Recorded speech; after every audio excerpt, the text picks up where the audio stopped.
excited to be here. In the world of basketball, March is the time that you want to play.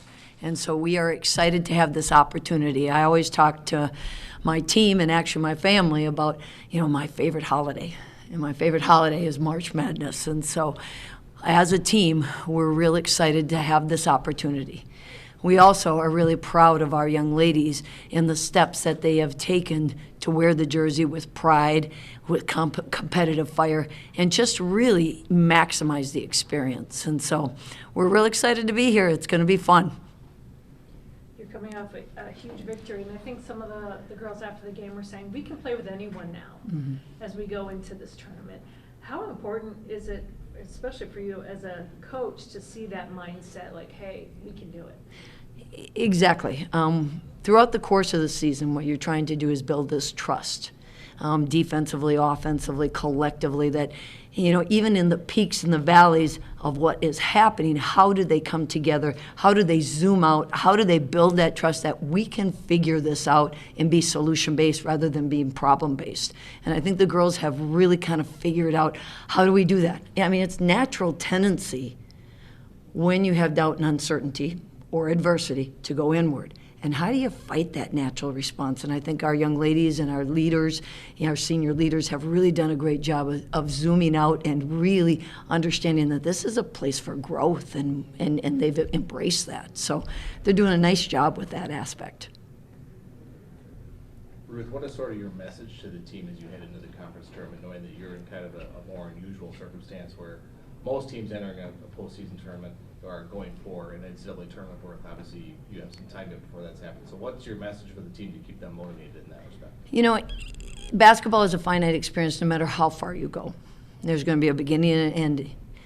Biggest thing is just maximizing what we have. And so we get postseason. This is our big tournament. And so we are going to embrace this just like it is the NCAA tournament because we get to be in postseason.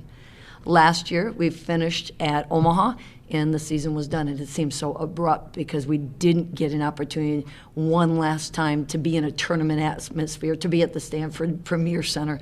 And so we're really going to maximize this experience, and we're hoping to make it a wonderful experience for our team and for our program with that. What did your team learn about itself against North Dakota? I know I had to rally a couple of times, and mentally tough as well as having to show up. What do you think was the most important lesson? The fun part about the season is you've seen this coming all along. We have been in close game after close game. You look at year one, there were some close games, and then there were other games that it just got away from us. Year two, how many games? 3 overtime games, last second shots. We've had 3 games at the last second shot.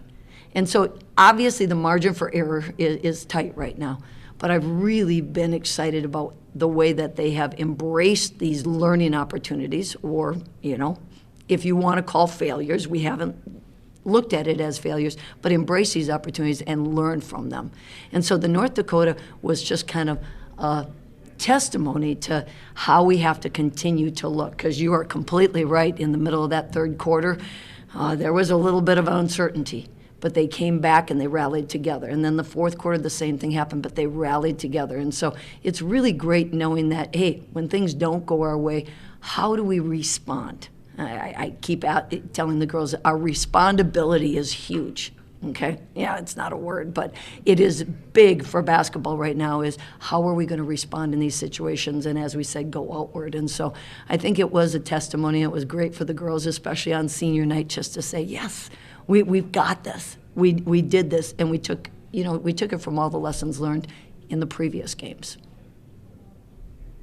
Ruth, you guys had quite a run last decade in Division III, 3 Final Fours, and you guys really had built quite a consistent program of excellence. And then you had the abrupt change last year. 7 wins?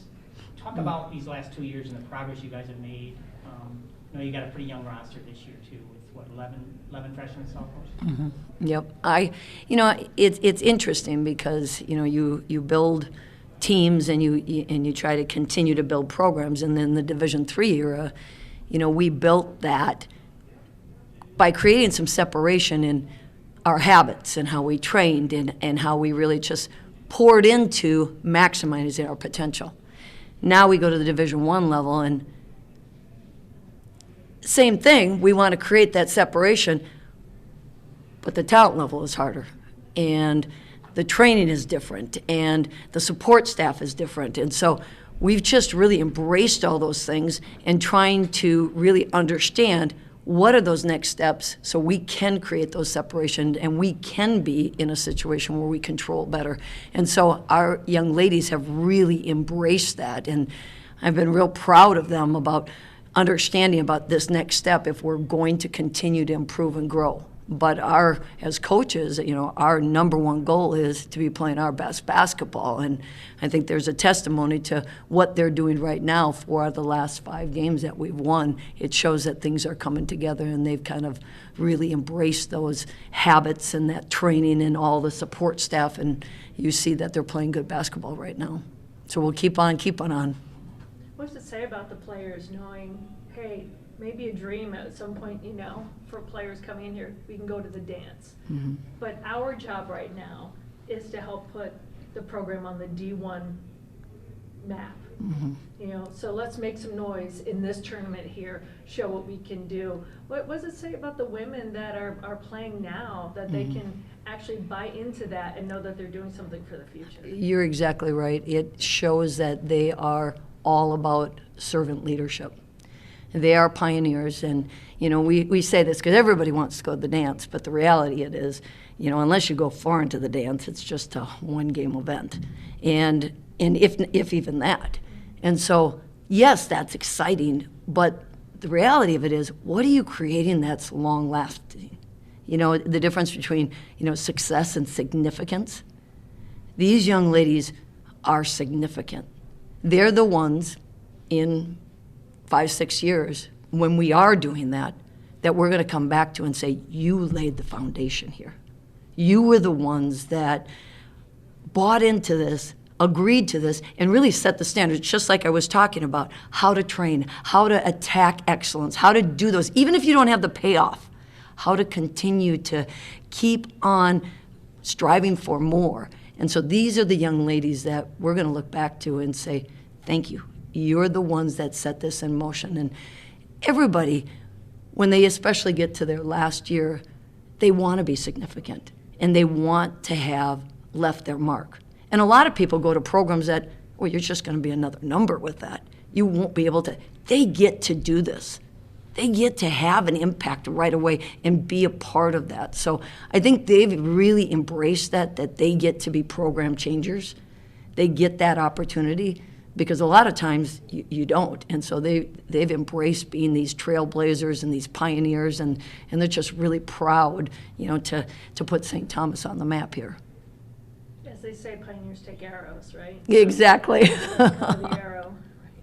Ruth, I think it was about a month ago, maybe a little bit more, that you celebrated the big donation for the new arena. Just what can that do when that's finally up and running and you guys are playing in there? What can that do for your program as you move forward?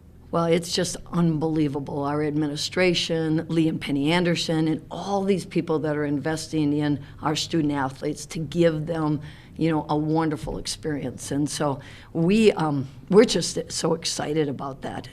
It's going to help elevate us just as far as, where we play, the atmosphere, the community. I mean, it's just wonderful. Recruiting is going to be a huge. We've already been talking to a lot of our recruits about, the opportunity with this. And so we're really excited about, this next step and, having our own place that we can kind of call home. With all this said, how much is riding then on the young women, especially the underclassmen? They want to do well in this tournament, right? They want to make a name for themselves. Do you have to kind of, all right, let's also, look, you don't have to carry the load on your shoulders. No, and this is postseason all the time, is, they don't have to be anything more, but they can't be anything less. And they just need to be themselves. The season has been a testimony to who they are and what they're about. And so as a coach, we always talk to them about is don't get caught up in the outcome. I have to. just go out there and leave it on the floor, because the outcome will take care of itself if you play hard and you just are true to yourself. And I get to watch a lot of postseason when we go out recruiting and stuff, and that is always the saddest part for me, when I watch somebody compete that doubts themselves, and then they go inward. And so we really do talk about postseason and just embrace it as an opportunity. You know, last year, if somebody told us that we get to be in the conference tournaments, you'd be like, yes! So go out with that mindset that we got to do this. We got to enjoy this and just be you. Ruth, go back 40 years when you were a player here. Thank you. I know you're thinking about it. You were on that team that got to the NCAA tournament for the first time. And over time, what does that mean to you? And then what do you remember that experience? Yeah, no, I was a part of that first group. We were the first conference champions, and then we also got to have our first time in the NCAA, because before it was the NIT, and you know, it was still evolving with that. And we hosted, and I remember what an incredible experience it was. And so now, as you say, to fast forward, and now here I'm the coach here, it's kind of surreal. And I'm just very grateful to St. Thomas, because I think we embody at St. Thomas all the things that are great about athletics. And we understand that the student athlete is the first and foremost. And so I'm just excited for my young ladies to get to experience postseason, you know, individually, but also collectively as a team, as a testimony to what they've created.